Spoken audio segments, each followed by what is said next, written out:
नमस्कार। हम जो भी खाना खाते हैं वो सिर्फ हमारी भूख मिटाने से कहीं ज्यादा है। असल में ये हमारे शरीर के अंदर एक बहुत ही असाधारण सफर पर निकलता है। तो आज हम एक प्राचीन आयुर्वेदिक ग्रंथ के पन्नों से ये समझेंगे कि कैसे हमारा भोजन हमारी जीवन शक्ति यानी सबसे कीमती ऊर्जा में बदल जाता है। हमारा आज का पूरा विश्लेषण इसी मूल पाठ पर आधारित है।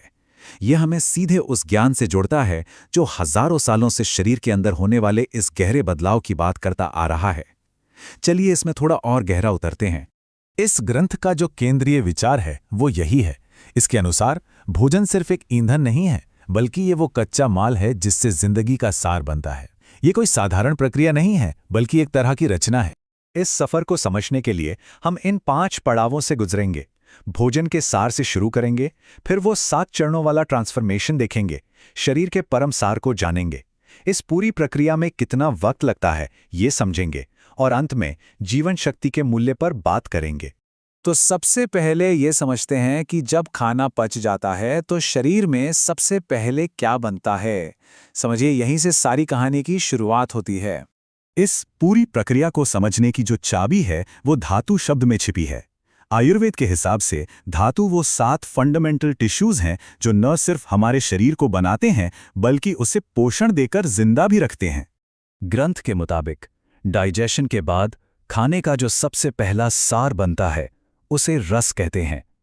ये रस ही पहली धातु है, और यहीं से पोषण की एक चेन रिएक्शन शुरू होती है जो पूरे शरीर में फैलती है। और अब हम आते हैं इस विश्लेषण के सबसे दिलचस्प हिस्से पर। ये 7 धातुएं एक के बाद एक बनती कैसे हैं। ये अपने आप में एक कमाल की जैविक प्रक्रिया है। देखिए, ये एक बहुत ही व्यवस्थित चेन है। सब कुछ रस से शुरू होता है, जिससे बनता है रक्त, फिर रक्त से मांस बनता है, और मांस से मेद यानी फैट। पर यह सिलसिला यही नहीं रुकता।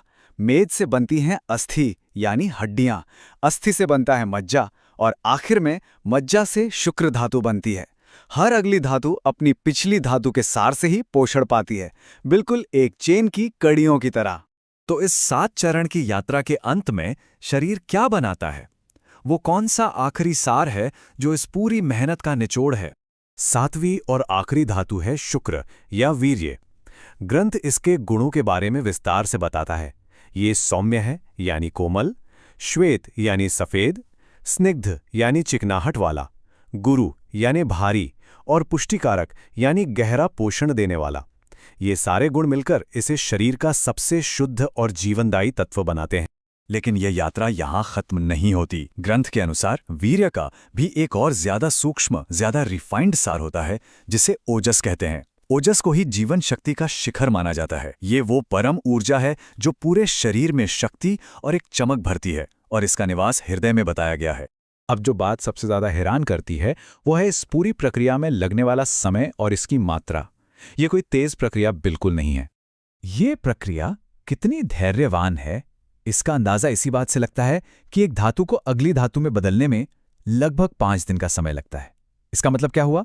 इसका मतलब ये हुआ कि हमारे भोजन को अपनी अंतिम, सबसे शक्तिशाली अवस्था तक पहुंचने में शरीर को लगभग 1 महीने का वक्त लगता है। ये एक अविश्वसनीय रूप से धीमी और गहरी प्रक्रिया है। ग्रंथ में मात्रा का भी एक चौंकाने वाला हिसाब दिया गया है।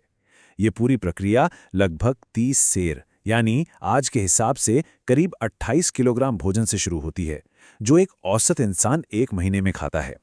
ये शुरुआती मात्रा बहुत जरूरी है, क्योंकि अब हम इसका अंतिम परिणाम देखने वाले हैं।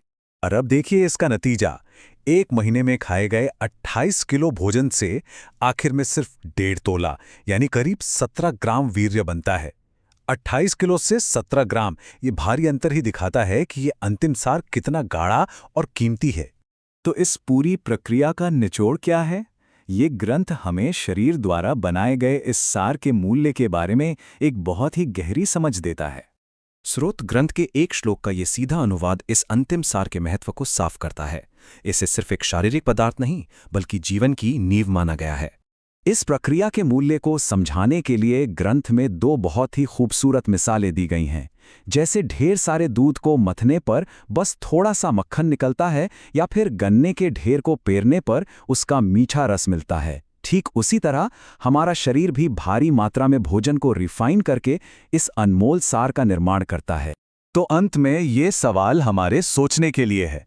अगर भोजन सिर्फ पेट भरने के लिए नहीं, बल्कि 1 महीने की लंबी और जटिल प्रक्रिया के बाद जीवन का सार बनाने के लिए है, तो क्या ये हमारे भोजन को देखने, चुनने और खाने के तरीके को बदल सकता है? इस पर सोचिएगा जरूर।